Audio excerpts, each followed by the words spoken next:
Okay, we talked about psychometry, and we talked about how when you touch, you can receive information consciously or subconsciously.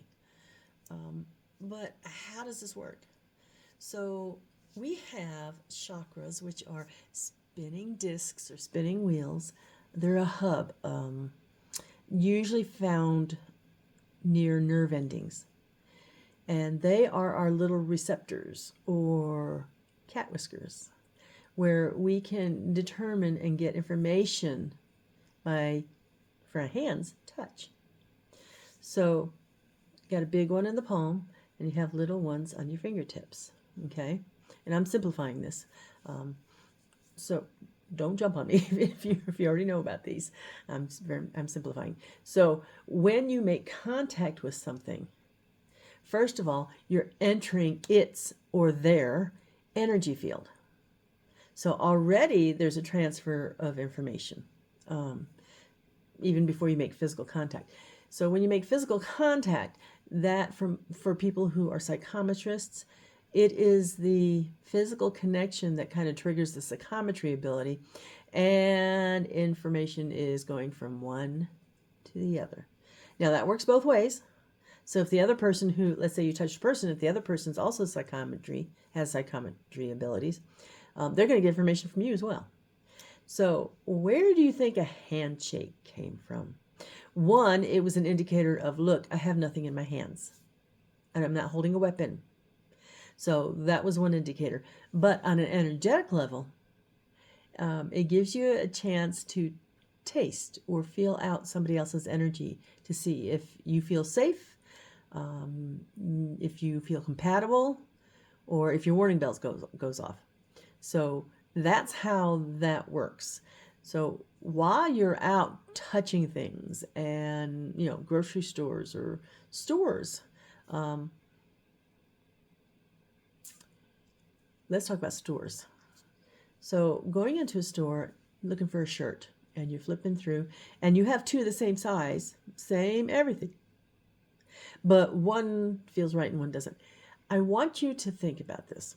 When you go into stores or go anywhere and you touch something, that something has all the information from its conception to its arrival at the store to the people who have touched it. So when you pick up a shirt, I don't want everybody to freak out and go, ooh, goodies, I'm not going to touch anything.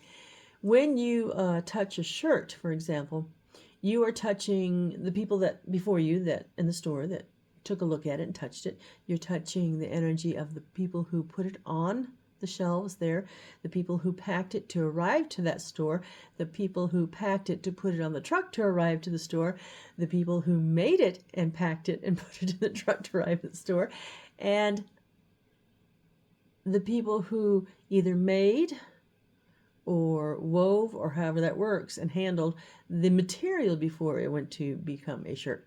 So you have a whole line of history. And usually what a psychometrist picks up is the loudest or biggest energy or the newest energy. So an example, there was a thrift store nearby that we really liked, and unfortunately they closed during COVID,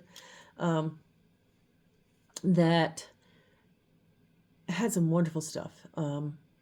And I was always in there and I'd look at the jewelry because I love little rings. And so one lady knew, the lady there, that she knew me, and she said, oh, I have some new rings for you to look at. And so we went around to the jewelry counter and she pulled out a tray. And on this tray were probably about 8 to 10 amethyst rings, different types of amethyst rings. And she put it on the counter and I went to go touch and I pulled my hand back. I said, no, I'm not interested in those today, thanks. I appreciate it. And my husband watched this, and when we were alone, he goes, why didn't you take a look at the rings?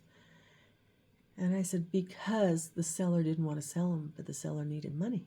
And he goes, why? And I said, because they have a terminal illness, Jeff. And that's in the energy of the rings. And he goes, oh. So I didn't even touch it. Just getting close to it, I could feel that energy. So that's one of the not so interesting or exciting or happy stories. but it's an example of the energy that everything holds. We pass it along. Okay, thanks. Bye.